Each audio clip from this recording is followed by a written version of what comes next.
አሁን በደንብ ይሰማል፣ እስከ ውጪ ድረስ ይሰማል። እሺ ጌታ ስም የተመሰገነ ይሁን። ዛሬ ይህንን እድል ስላገኘው ደስ ብሎኛል። ጌታ ደግሞ ይረዳኛል። እስቲ ከጌታ ጋር አንድ ክፍል እናንብብና ከዛ በኋላ ጌታ የሚያስተምረንን እንማራለን።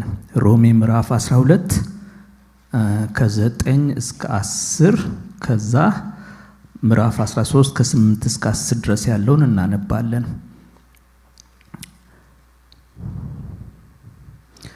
ፍቅራችሁ ያለ ግብዝነት ይሁን፣ ክፉን ነገር ተጸየፉት፣ ከበጎ ነገር ጋር ተባበሩ፣ በወንድማማች መዋደድ እርስ በርሳችሁ ተዋደዱ፣ እርስ በርሳችሁ ተከባበሩ፣ ለሥራ ከመትጋት አትለግሙ፣ በመንፈስ የምትቃጠሉ ሁኑ፣ ለጌታ ተገዙ፣ በተስፋ ደስ ይበላችሁ፣ በመከራ ታገሱ፣ በጸሎት ሁሉ ቅዱሳን በሚያስፈልጋቸው እርዱ፣ እንግዶችን ለመቀበል ትጉ ይላል።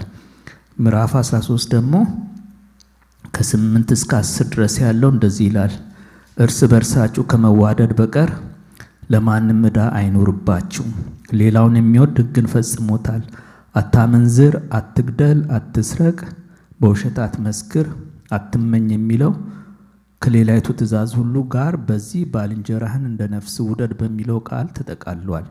ፍቅር ለባልንጀራው ክፉ አያደርግም፣ ስለዚህ ፍቅር የሕግ ፍጻሜ ነው ይላል። እስቲ ጌታ እንዲያስተምረን እንጸልያለን። ሃሌሉያ። እግዚአብሔር ሆይ እናመሰግንሃለን። እስካሁን ድረስ በመካከላችን ስላለህ እናመሰግንሃለን። አንተ ታላቅ ነህ፣ አንተ ኃያል ነህ፣ እኛ ደግሞ ልጆች ነን። ጌታ ሆይ ዛሬ ደግሞ አንተ ከቃል አስተምረን፣ ተምረንም ደግሞ እንድንኖር አንተ እርዳን። እግዚአብሔር አምላክ ቃልን ደጆች ክፈትልን። ጌታ መንፈስ ቅዱስ ሆይ በዚህ ቦታ አንተ በሙላት ተመላለስ። ያንዳንዳችንን ልባችንን አእምሮአችንን ሁሉ ወደ አንተ እንድትስብ እንጸልያለን። እግዚአብሔር አምላክ ሆይ እኔን ማግዘኝ፣ ቃልህን አንተ እንደምትፈልገው መናገር እንድችል እንድትረዳኝ ጸልያለን። በዚህ ቦታ አንተ በሙላት ተመላለስ፣ በጌታ በኢየሱስ ስም አሜን። እንግዲህ በዚህ ዓመት አርስታችን በሙሉ መጨመር ነው። እሁድ ዕለት ፓስተር ሳሚ በመጨመር ብሏል። እንግዲህ ከዛ ሌላው እንደሚባል አላውቅም። እኔ ደግሞ የዛሬውን ትምህርት ያው መጨመር የሚለውን ቃል ማስገባት ስላለብኝ ነው መሰለኝ በባልንጀርነት መጨመር ብየዋለሁ። ባልንጀራ በመሆን መጨመር ብየዋለሁ። እና ባልንጀራን መውደድ ለሁላችንም የተሰጠ ትእዛዝ ነው። ጌታ ኢየሱስ ክርስቶስ ቅዱሳንን ደቀ መዛሙርቱንም እርስ በርሳቸው እንዲዋደዱ የሱ ደቀ መዛሙርት መሆናቸው የሚገለጠው ደግሞ ዋነኛው መንገድ እርስ በርስ በመዋደዳቸው እንደሆነ የደቀ መዝሙርነት መገለጫው እርስ በርሳችን ያለ ፍቅር እንደሆነ ተገልጿል። እና ባልንጀራን መውደድ በአዲስ ኪዳንም በብሉይ ኪዳንም ያለ ተሻጋሪ ትእዛዝ ነው። አሁን ቅድም ሮሜ ምዕራፍ 13 ላይ ያነበብኩት ምንድነው የሚለው? ፍቅር የሕግ ሁሉ ፍጻሜ ነው ይላል። 10ቱ ትእዛዛትን ብናይ የመጀመሪያዎቹ 4ቶቹ እግዚአብሔር አምላክን በሙሉ ኃይል፣ በሙሉ ነፍስ፣ በሙሉ ልብ ውደድ የሚለውን ያጠቃልላሉ። ከዛ በኋላ ያሉት ደግሞ ባልንጀራን እንደ ራስ መውደድን ያጠቃልላሉ። እና ከዛ በተረፈ ያሉት የነዛ ኮሜንታሪ ናቸው። እነሱ ነው የሚዘረዝሩት። እና 2 ትእዛዝ ነው ያለው፣ እግዚአብሔርን መውደድ፣ ባልንጀራን መውደድ። እና ዛሬ ባልንጀራን ስለመውደድ አንዳንድ ሐሳቦችን አካፍላለሁ። እንግዲህ ቅድም እንዳልኩት በብሉይ ኪዳንም በአዲስ ኪዳንም ያለ ሐሳብ ነው። እና በብሉይ ኪዳን አንዳንድ የምናውቃቸው ቅዱሳን አሉ። ለምሳሌ ዳዊት አለ። ዳዊት ማለት ምን ማለት ነው? የሚያውቅ ሰው ካለ የቃሉ ትርጉም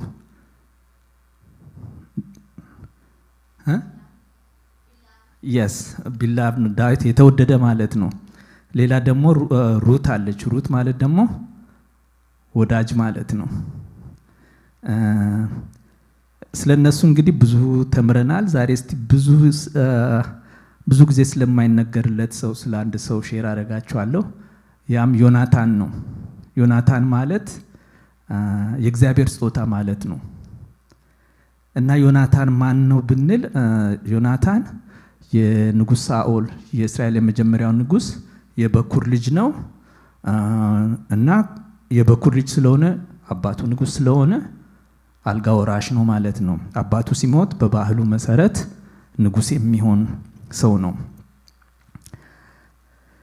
እና ስለ ዮናታን መጀመሪያ ላይ የምናየው አንደኛ ሳሙኤል ምዕራፍ 14 ላይ ተጽፎ ነው። እዛ ነው የምናገኘው። ምዕራፍ 14 ከቁጥር 6 እስከ 8 ስናነብ እንደዚህ ይላል።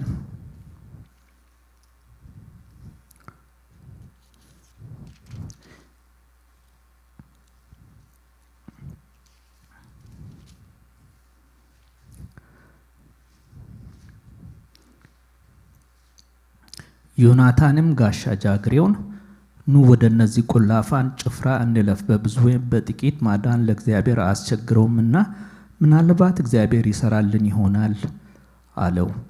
ጋሻ ጃግሬውም ልብ ያሰኘን ሁሉ አንተ አድርግ፣ እነሆ እኔ ካንተ ጋር ነኝ፣ እንዳንተ ልብም ሁሉ የኔ ልብ ነው አለው። እና እዚህ ላይ የተጻፈው ታሪክ አናነበውም፣ ግን በፍልስጤምና በእስራኤል መካከል ጦርነት ነበር እና የዛ ጊዜ ንጉሱ ሳኦል ነው። ሳኦል ደግሞ ብዙ ሰራዊት ይዞ መጥቶ ነበር። ነገር ግን ሳሙኤል ሳይመጣ ስለቆየ መስዋዕቱ ስላልቀረበ ከዛም የተነሳ ደግሞ የፍልስጤም ሰራዊት ብዙ ስለሆነ የእስራኤል ሰራዊት ፈርቶ በየቦታው ተበትኖ ነበር እና መጨረሻ ላይ ሳኦል ቸኩሎ መስዋዕቱን አቀረበ። ግን የቀረው 600 ሰው ብቻ ነበረ እና ከነዚህ ውስጥ ሁለቱ ዮናታን እና ጋሻ ጃግሬው ከሰው ትንሽ ለየት ብለው ለብቻቸው ሄደው ነበር እና የፍልስጤም ሰራዊት በጣም ብዙ ነው፣ በጣም የታጠቀ ነው። በእስራኤል ዘንድ ሴፍ እንኳን አልነበረም። ሴፍ ያላቸው ዮናታንና ሳኦል ብቻ ናቸው። ሌላው ምንም ነገር አልነበረው እና ዮናታን ጋሻ ጃግሬው ወደ እነዚህ ሄደን እንውጋቸው ይላል። እነሱ ሁለት ናቸው። በዛ በኩል ብዙ ሰራዊት አለ፣ ቦታውም የሚያመች አይደለም እና እዚህ ላይ ዮናታን ምን ይላል? እግዚአብሔር ብዙ ሰራዊት አያስፈልገውም፣ በጥቂትም በብዙም ማዳን ስለሚችል ምናልባት በእጃችን ሊሰጣቸው ስለሚችል እንውጣን እንዋጋቸው ይላል።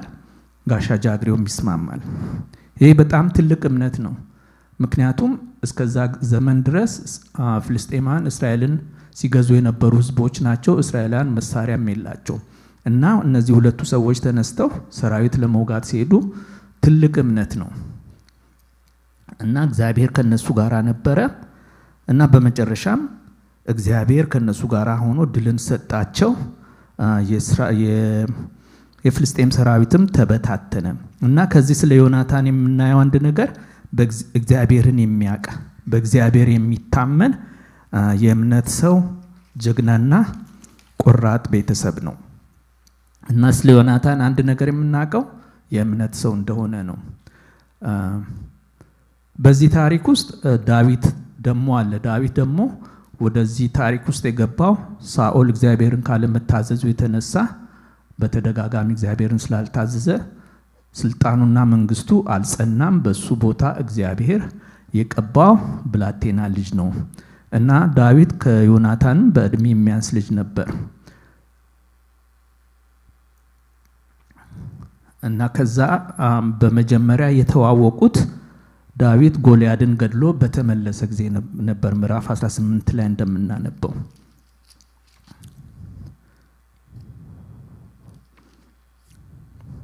ምዕራፍ 18 ከቁጥር 1 እስከ 5 ድረስ እናነብ። ዳዊትም ለሳኦል መናገሩን በፈጸመ ጊዜ ዮናታን ነፍስ በዳዊት ነፍስ ታሰረች። ዮናታንም እንደ ነፍሱ ወደደው። በዛን ቀን ሳኦል ወሰደው፣ ወደ አባቱም ቤት ይመልሰው ዘንድ አልተወውም። ዮናታንም እንደ ነፍሱ ስለወደደው ከዳዊት ጋር ቃል ኪዳን አደረገ። ዮናታንም የለበሰውን ካባ አውልቆ እርሱንና ልብሱን ሰይፉንም ቀስቱንም መታጠቂያውንም ለዳዊት ሸለመው። ዳዊትም ሳኦል ወደ ሰደደው ሁሉ ይሄድ ነበር፣ አስተውሎ የሚያደርግ ነበር። ሳኦልም በጦረኞች ሁሉ ላይ ሾመው። ይህም በሕዝቡ ሁሉ ዓይንና በሳኦል ባሪያዎች ዓይን መልካም ሆነ ይላል እና ዳዊት ጎልያድን ገሎ በተመለሰ ጊዜ ሳኦል ዳዊትን ወደደው፣ ወደ ቤተ መንግስት ወሰደው እና በዛም የጦር ሹም አደረገው እና እዚህ ላይ የምናየው ዮናታን ደግሞ ዳዊትን እንደወደደው ነው። ዳዊትን ስለወደደው ቃል ኪዳን አደረገለት። የለበሰውን ካባ፣ የታጠቀውን ሰይፍ፣ ልብሱንም አውልቆ ሸለሙ። ማለትም ዳዊት እረኛ ነበረ። አሁን በቤተ መንግስት ሲገባ ከፍ ከፍ አደረገው፣ ማዕረግን ሰጠው ማለት ነው። እና ሳስበው ለምን ይሆን ዮናታን ዳዊትን የወደደው ብዬ ሳስብ ሁለቱም የእምነት ሰዎች ናቸው። ዳዊት አሁን ጎልያድን ከመዋጋቱ በፊት ሲናገር ስለ እግዚአብሔር ነው የሚናገረው። እግዚአብሔር ከአንበሳና ከድብ አስጥሎኛል፣ አንተንም በእጅ አሳልፎ ይሰጠኛል። ምክንያቱም እግዚአብሔር የሚያድነው በጦርና በሰይፍ ሳይሆን በሱ ላይ ባለ እምነት እንደሆነ ዳዊት ይናገራል። ዮናታንም ቅድም ባነበብነው ክፍል ላይ ምንድነው የሚለው? እግዚአብሔር በጥቂትም በብዙ ማዳን አይሳነውም ይላል። እና እነዚህ ሁለቱ ሰዎች በእግዚአብሔር የሚታመኑ ሰዎች ነበሩና ዮናታን ዳዊትን በሚያይበት ጊዜ እንደርሱ እግዚአብሔርን የሚያምን በእግዚአብሔር የሚተማመን ሰው ያየ ይመስለኛል። እነዚህ ሁለቱም የእምነት ሰዎች ነበሩ፣ በእግዚአብሔር የሚታመኑ ነበሩ፣ ለሕዝባቸውና ለሀገራቸው የሚዋጉ ነበሩ። እና ሁለቱም ብርቶች ናቸው። ሁለቱም ህይወታቸው ንጹህ ይመስላል። እና ሰዎች የሚመስላቸውን ሰው ይወዳሉ አይደለ? እና ዮናታንም የእምነት ሰው ሲያገኝ ወደሱ ተሳበ፣ እሱን ወደደው፣ እንደ ነፍሱ ወደደው ማለት ነው። ችግሩ ከዚህ ከድል በኋላ ሴቶች ዘፈን አወጡ። ሴቶቹ ዳዊትን አደነቁ። ሳኦል 1000 ገደለ፣ ዳዊት 10,000 ብሎ መዝፈን ጀመሩ። ዳዊትና ዮናታን ለድላቸው ምን ነበር ያሉት? እግዚአብሔርን አይደለም የሚጠቅሱት? እግዚአብሔር ድል እንደሰጣቸው፣ እግዚአብሔር እንደተዋጋላቸው ነው። እነዚህ ሴቶች ደግሞ ማንን ነው የሚያዩት? ሰውን ነው የሚያዩት። ችግሩ የመጣው አይናቸውን ሰው ላይ ስላደረጉ ነው። ለሳኦልም ክሬዲት ተሰጥቶታል፣ ብዙ ባይሆንም ለዳዊትም ክሬዲት እየሰጡት ነው። እና ያ ነገር አይናቸው ሰው ላይ መሆኑ በዚህ ቤተሰብ ላይ ችግር ፈጠረ። ሴቶች ሲዘፍኑለት አሁን ሳኦል ዳዊት በሰው ዘንድ መወደዱ ደስ አላሰኘውም። ምክንያቱም እንደ ሳኦል አይነት ሰዎች ሰው ሲወደድ አይወዱም። ምክንያቱም እነሱ ራሳቸው ብቻ መወደድ ነው የሚፈልጉት። ሌላ ክፍል ላይ ስናነብ ምን ይላል? ሳኦል በቃ ጦረኛ ሰው ሳይ፣ መልከ መልካም ሰው፣ በቃ ሰውነቱ ትልቅ የሆነ ሰው ሲያገኝ ወደሱ ሰራዊት ያስገባዋል። ሳኦል የሚታመነው በእግዚአብሔር ሳይሆን በሰው ኃይል ነው። እና አሁን ከሱ የበለጠ የሚወደድ ሰው ሲመጣ ደስ አላለው። እና በዛ ላይ ደግሞ መንግስት ካንተ ተቆርጦ ለጎረቤት ተሰጥቷል ብሎ በነቢዩ በሳሙኤል ተነግሮት ነበርና እንደዚህ የሚወደድ ሰው ሲመጣ ያስፈራል። ብዙ ጊዜ ዲክታተሮች ተወዳጅ ሰው አይወዱም፣ እነሱ ብቻ እንዲወደዱ ነው የሚፈልጉት። ስፔሻሊ በእግዚአብሔር የማይተማመኑ ሲሆን እና በሁለተኛው ዓለም ጦርነት ጊዜ የሶቪየት ህብረት ጀነራል ዡኮቭ የሚባለው በጣም የታወቀ ጀነራል ነበር። በሱ ብርታት ነው ሁለተኛው ዓለም ጦርነት ጀርመን እንድትሸነፍ ዋና አስተዋጽኦ ያደረገው እሱ ነው። እና ራሽያን ከውድቀትና ከሽንፈት ያዳነው ትልቁ አስተዋጽኦ ያደረገው እሱ ነው ይባላል። ስለዚህ በዛ ዘመን የኮሚኒስት ፓርቲው ጸሐፊ የነበረው ስታሊን በጦርነቱ ጊዜ በጣም ይወደው ነበር። በኋላ ግን ጀነራል ዡኮቭ በዓለም አቀፍ ደረጃ በጣም ሲወደድ ወደ ሀገሩ ሲመለስ መጀመሪያ ያደረገው መጀመሪያ አሰረው ተወዳጁን ሰውዬ። ከዛ እንደገና ደግሞ ወደ ገጠር ባለስልጣን አድርጎ ላከው ማለት ነው። እና እንደ ሳኦል አይነት ሰዎች ሰው ሲወደድ አይወዱም። እና ዳዊት መወደዱ ለሳኦል ችግር ሆነበት። ስለዚህ ተቀናቃኝ እንዲኖረው ስለማይፈልግ ቀስ በቀስ ዳዊትን ለማጥፋት አሰበ ማለት ነው። እና በእጅ አዙር ብዙ ሴራ አደረገ። ልጁ እንዳረለት በጦርነት እንዲሞት ወደ ፍልስጤም ላከው። በዛ ሁሉ እግዚአብሔር ከዳዊት ጋር ስለነበረ ምንም አልሆነም። እና የበለጠ እየተወደደ ሲመጣ መጨረሻ ላይ ፊት ለፊት ዳዊት እንዲገደል አዘዘ ማለት ነው። መጀመሪያ በሴራ ነበር፣ አሁን ደግሞ ፊት ለፊት። ምዕራፍ 19 ላይ ስናነብ ሳኦልም ለልጁ ለዮናታንና ለባሪያዎቹ ሁሉ ዳዊትን ይገድሉ ዘንድ ነገራቸው ይላል። አሁን ነገሩ ግልጽ ወጣ። ዮናታን ግን ምንድነው ያደረገው? ዳዊትን መጀመሪያ ተሸሸጋለውና ከዛ አባቱ ጋር ሄዶ እንደዚህ ያለው ዮናታን ለአባቱ ለሳኦል እርሱ አልበደለህምና ስራውም ላንተ እጅግ መልካም ሆኗል። ንጉሱ ባሪያውን ዳዊትን አይበድለው፣ ነፍሱንም በእጁ ጥሎ ፍልስጤማውን ገደለ። እግዚአብሔርም ለእስራኤል ሁሉ ታላቅ መድኃኒት አደረገ። አንተም አይተህ ደስ አለ። በከንቱ ዳዊትን በመግደል ስለምን በንጹህ ደም ላይ ትበድላለህ ብሎ ስለ ዳዊት መልካም ተናገረ ይላል። እና በዚህ ጊዜ ዮናታን በአባቱና በዳዊት መካከል ጣልቃ ገባ። ዮናታን አስታራቂ ሰው ነበር። አባቱ ወደ አእምሮ እንዲመለስ፣ አባቱ ትክክለኛ አመለካከት እንዲኖረው ዮናታን በመካከል ገባ። በሳኦል ላይ ዳዊት ምን አይነት ሰው ነበር? ተንኮለኛ፣ ስልጣን ፈላጊ፣ ጠላት፣ ተቀናቃኝ ነበር። በኋላ ይናገራል ምን አይነት መሰሪ ነው ያለ ለቢንያም ሰዎች ለሱ እንዲደርሱለት ይነግራቸዋል። ዮናታን ግን ስለ ዳዊት ያለው አመለካከት ነፍሱን እኮ በእጁ ላይ ጥሎ ፍልስጤማውያን የተዋጋ ለአገሩ ሲል ነፍሱን አሳልፎ የሰጠ ሰው ነው። ለእስራኤል ደግሞ ታላቅ መድኃኒት ያደረገ ሰው ነው። እግዚአብሔርም ረድቶት ፍልስጤማውያን የጣለ ሰው ነው። እና ስለዚህ ለምን ከንቱ ነገር ታደርጋለህ? ለምን ንጹህን ደም ታፈሳለህ ብሎ አባቱን መከረው። የአባቱ አመለካከት እንዲስተካከል ማለት ነው። እና ዮናታን አስታራቂ ወዳጅ ነበር።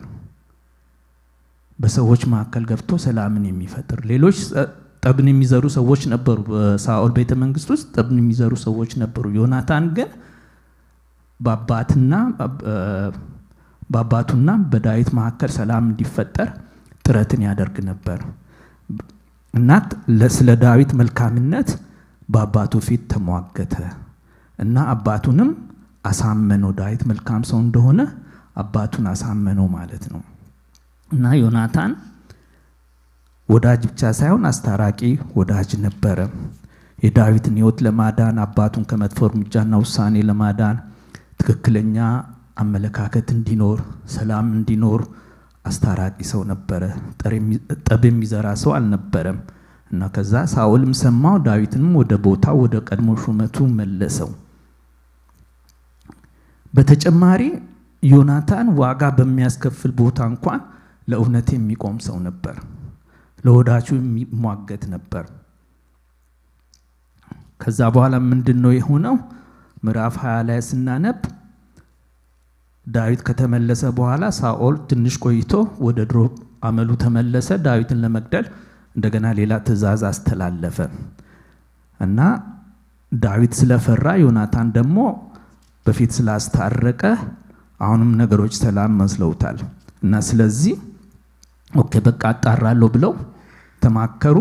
እና የሚደረግ በዓል ነበርና እዛ በዓል ላይ ዳዊት ባለስልጣን ስለሆነ በዛ ላይ ደግሞ የንጉሱ የልጁ ባል ስለሆነ እዛ በዓል ላይ መገኘት አለበት። ባለስልጣን ነው።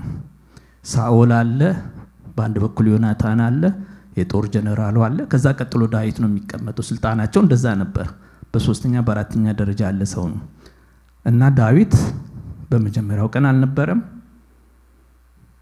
ሳኦል አየና እንግዲህ ይሄ ሰውዬ አልነጻም ይሆናል ለዚህ ነው የቀረው ብሎ አሰበ። ሰውን የሚገድል ሰው ሌላውን ሰው አልነጻም ብሎ ሲያስብ አይገርም? ነፍስ ለማጥፋት ይሄድ።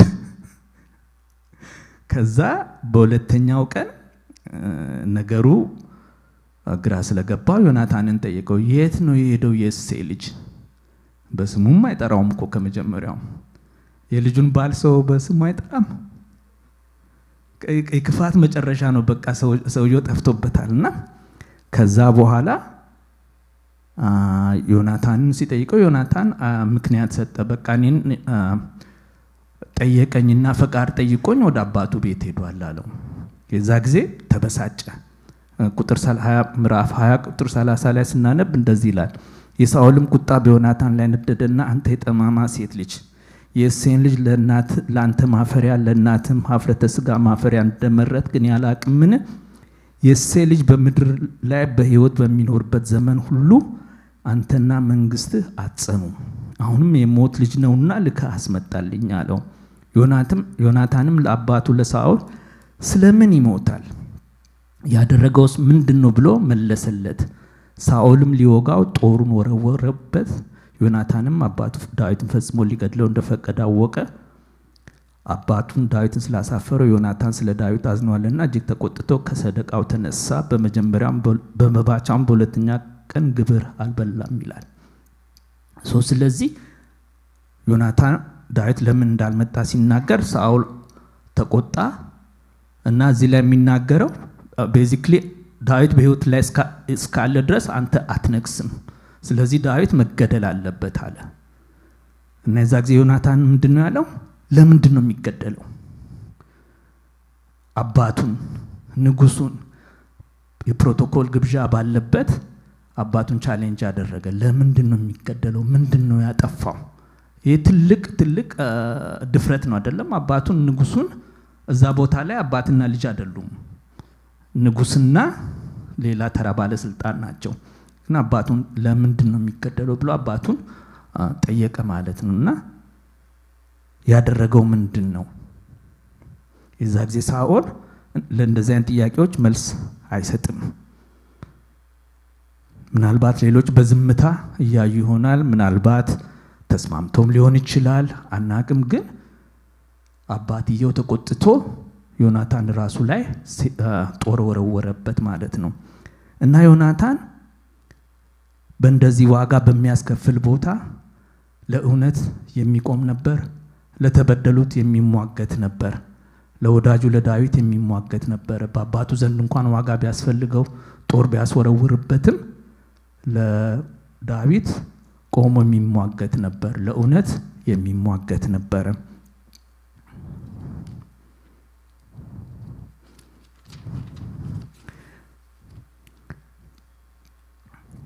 ከዛ በተጨማሪ ዮናታን ደግሞ ከራሱ መብት ይልቅ የእግዚአብሔርን ሐሳብ የሚፈልግ የእምነት ሰው ነበር። ምዕራፍ 23 ላይ ስናነብ ከቁጥር 16 እስከ 18 እንደዚህ ይላል። የሳኦልም ልጅ ዮናታን ተነስቶ ወደ ዳዊት ወደ ጥሻ ውስጥ ሄደ። እጁንም በእግዚአብሔር አጽንቶ የአባቴ ሳኦል ልጅ አታገኘህምና አትፍራ፣ አንተም በእስራኤል ላይ ንጉሥ ትሆናለህ፣ እኔም ካንተ በታች ሁለተኛ ሆናለሁ። ይህን ደግሞ አባቴም ያውቃል። ሁለቱም በእግዚአብሔር ፊት ቃል ኪዳን አደረጉ። ዳዊትም በጥሻ ውስጥ ተቀመጠ፣ ዮናታንም ወደ ቤቱ ሄደ ይላል። እዚህ ላይ ዮናታን ዳዊትን ሲያበረታታው እናያለን። ስለ ዙፋኑ ስለ ንግስና ጉዳይ ከተነሳ ከሳኦልም ይልቅ የሚመለከተው ዮናታንን ነው። ምክንያቱም ሳኦል እግዚአብሔር ስላነገሰው ብቻ ነው የነገሰው አይደለም። ነገር ግን ዮናታን የንጉስ ልጅ ስለሆነ በዛ ባህል መሰረት ዙፋን ይገባኛል ማለት ይችላል።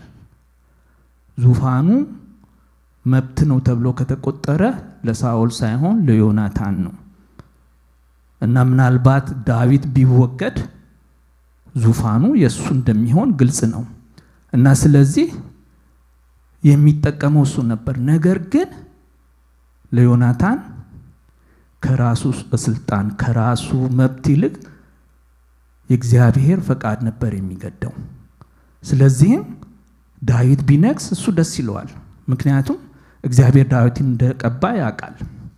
በዚህ ጊዜ አባቱ ራሱም ያውቃል እግዚአብሔር ዳዊትን እንደቀባው ያውቃል። እና ያ ሆኖም እያለ ከራሱ ስልጣን ከራሱ ሹመት ይልቅ ከራሱ ንግስና ይልቅ የእግዚአብሔርን ሐሳብ መረጠ። እግዚአብሔር የቀባው ሰው እንዲመረጥ፣ እግዚአብሔር የቀባው ሰው እንዲነግስ ያንን መረጠ። ከራሱ ፈቃድ ይልቅ ራሱን ለእግዚአብሔር አስገዛ፣ ለእግዚአብሔር ሐሳብ አስገዛ። እና ንግስናውን እግዚአብሔር ለቀባው ሰው በፈቃዱ አሳልፎ ነው የሰጠው። ስጥ ተብሎም አይደለም፣ ራሱን አሳልፎ የሰጠው። ሲሟገትም አናይም። ይሄ እኮ ለኔ ነበር የሚገባው ምናምን ብሎ ሲሟገትም አናይም። እና የእግዚአብሔር ፈቃድ ከራሱ ምቾት ከራሱ ስልጣን ይልቅ አስቀድሞ የሚፈልግ ነበር። ስልጣን በጣም አስቸጋሪ ነገር ነው። በዓለም ላይ ላሉ ችግሮች በሙሉ አንደኛው ዋናው ቁጥር አንድ መነሻ ስልጣን ነው። ሰዎች ስልጣንን ስለሚፈልጉ ነው። ለዛውም በእጅ ገብቶ ማን ነው በእጅ የገባ ስልጣን አሳልፎ የሚሰጠው? በስንት ፍልሚያ በስንት ትግል የተገኘ ስልጣን ታልፎ አይሰጥም። በትግል ነው የሚገኘው። ከተያዘ በኋላ ደግሞ አይለቀቅም። ሌላ መንገድ ይፈለግለታል እንጂ በዓለም ላይ የሚሆነው እንደዛ ነው። ዮናታን ግን ያንን አላደረገም። ለእግዚአብሔር ሐሳብ ተገዢ ነበር። ናይጄሪያ እንደ ሀገራችን ብዙ ብሔረሰቦች ያሉባት ሀገር ናትና ነፃ ከወጣችበት ከ1960ዎቹ እስከ 1990 ምናምን ዓመተ ምህረት ድረስ በጣም ብዙ መፈንቅለ መንግስቶች ተደርገዋል። እና ከዛ የተነሳም አንድ ዘመን ሰዎች ሲቀልዱ ናይጄሪያን ስልጣን ሁሉም ሰው ስልጣን ሳይደርሱ አይቀርም ይባል ነበር። ብዙ መፈንቅለ መንግስት ስለነበረ እና በ1970ዎቹ ዓመተ ምህረት ውስጥ መንግስት ከተገለበጠ በኋላ ዓመተ ምህረቱን በደንብ አላስታውስም።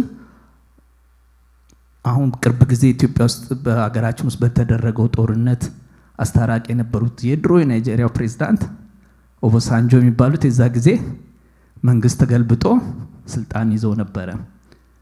እሳቸው ወደ ስልጣን የመጡት ናይጄሪያ ብዙ ብሔረሰቦች ስላሉ ከተለያየ ክፍል ያሉት ሰዎች የግድ መወከል አለባቸው። ስለዚህ እሳቸው ምክትል ነበሩ የዛ ጊዜ ጀነራል ኦባሳንጆ። ጀነራል ሙርታላ መሐመድ የሚባሉት ሰውዬ ሲገለበጡ ለመገልበጥ ሙከራ ሲደረግ ያው መጀመሪያ ሰውዬ ሞቱ፣ ሌሎቹ ተረፉ። ስለዚህ ኦባሳንጆ ሳይፈልጉ መሪ ተደረጉ ማለት ነው ጀነራል ኦባሳንጆ። ከዛ በኋላ ምክትል መፈለግ አለበት እና ናይጄሪያ 3 ትልልቅ ብሔረሰቦች አሉ። ኢቦ የሚባሉ አሉ፣ ሐውሳ የሚባሉ አሉ፣ የሩባ የሚባሉ አሉ። ጀነራል ኦባሳንጆ ከየሩባ ክፍል ናቸው። አብዛኛው ብዙ ጊዜ ስልጣን ያለው ወደ ሰሜኑ ወደ ሐውሳዎች ነው። እነሱ እስላሞች ናቸው። እነዚህ የሩባዎች ደግሞ ክርስቲያኖች ናቸው። እና ስለዚህ እሳቸው ምክትል ሲያመጡ የራሳቸውን ሰው አላደረጉም፣ ከሰሜኑ አመጡ። ከዛ ከራሳቸው ብሔሮች በጣም ከፍተኛ ችግር ደረሰባቸው። እንዴት ስልጣን በእጃችን ገብቶ ለሌላ ክፍል አሳልፈ ትሰጣለህ? ስልጣን በእጅ ከገባ በኋላ ታልፎ አይሰጥም። ከዛ በኋላ ደግሞ ምርጫ እንዲደረግ ጥረት ተደረገና በመጨረሻ ከ3 ዓመት በኋላ ኦባሳንጆ ስልጣን ለቀቁና ለህዝባዊ መንግስት አስረከቡ። የዛ ጊዜም ከፍተኛ ችግር ነው የደረሰባቸው። እንዴት ተደርጎ በእጃችን የገባውን ስልጣን አሳልፈ ትሰጣለህ? ባይሆን ደግሞ የኛን ሰው ለምን አታስመርጥም? ከየሩባ ወገን ማስመረጥ ነበረብህ። እና ከፍተኛ ችግር ነበረባቸው። እና ስልጣን በዚች ምድር ላይ በትግል ነው የሚመጣው፣ የሚሄደውም በትግል ነው። ዮናታን ግን የእግዚአብሔርን ፈቃድ ስለፈለገ አሳልፎ ሰጠ። በዚህ ዘመን እንግዲህ በጌታ ቤትም አንዳንዴ የስልጣን ግፊያ አለ። እኛ ለነገሩ መንግስት አንገለብጥም፣ ያው ቸርች እንከፍታለን።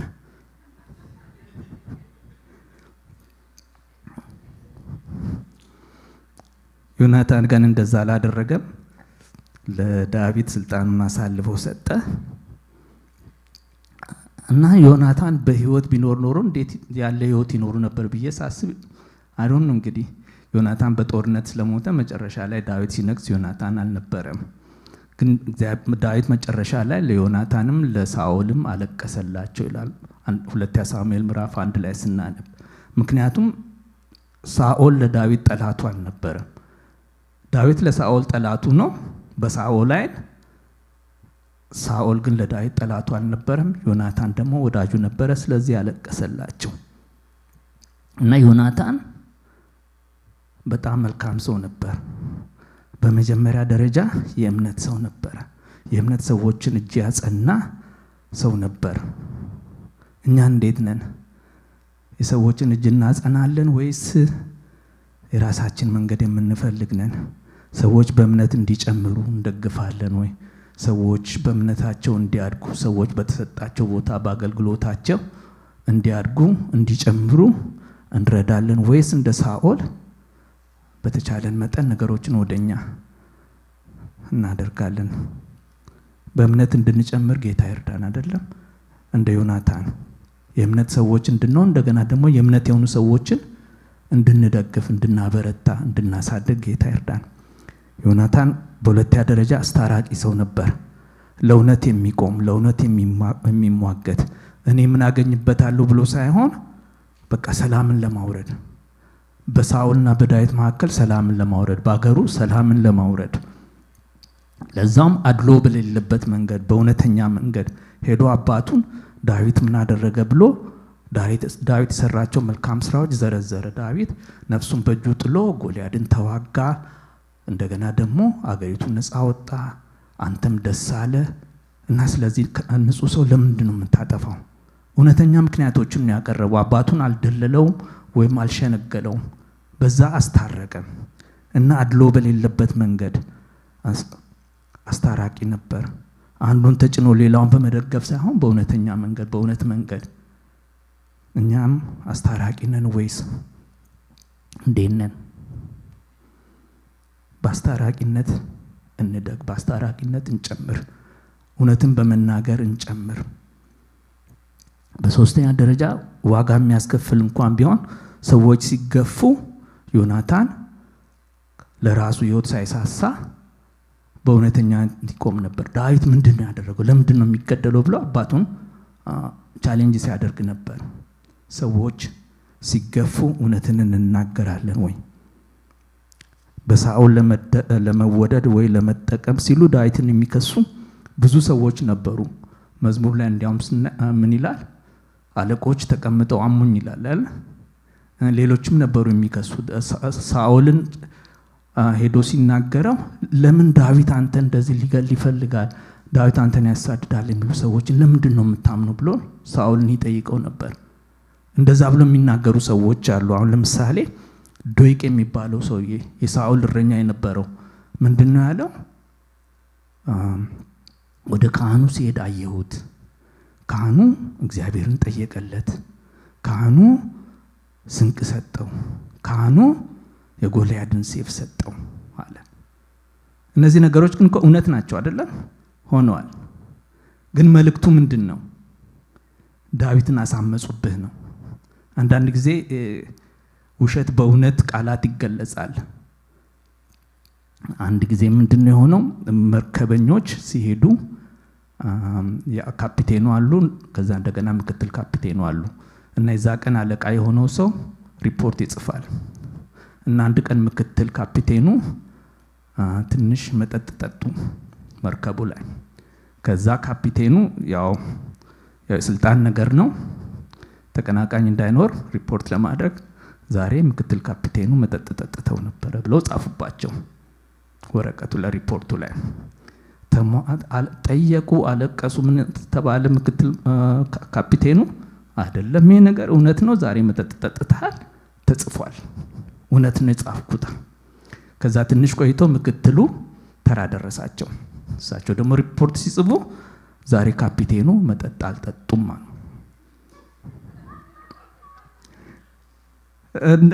ለምን እንደዚህ ብለህ ጻፍክ? እውነት ነው መጠጥ አልጠጡም ዛሬ። መልእክቱ ምንድነው? ካፒቴኑ ሌላ ጊዜ ጠጡ ነበር፣ ዛሬ አልጠጡም። እና ሰዎች እውነት አስመስል በእውነት ቃላት ሌላ አጀንዳ ሊናገሩ ይችላሉ። ዶይቅ ያደረገው እንደዛ ነው።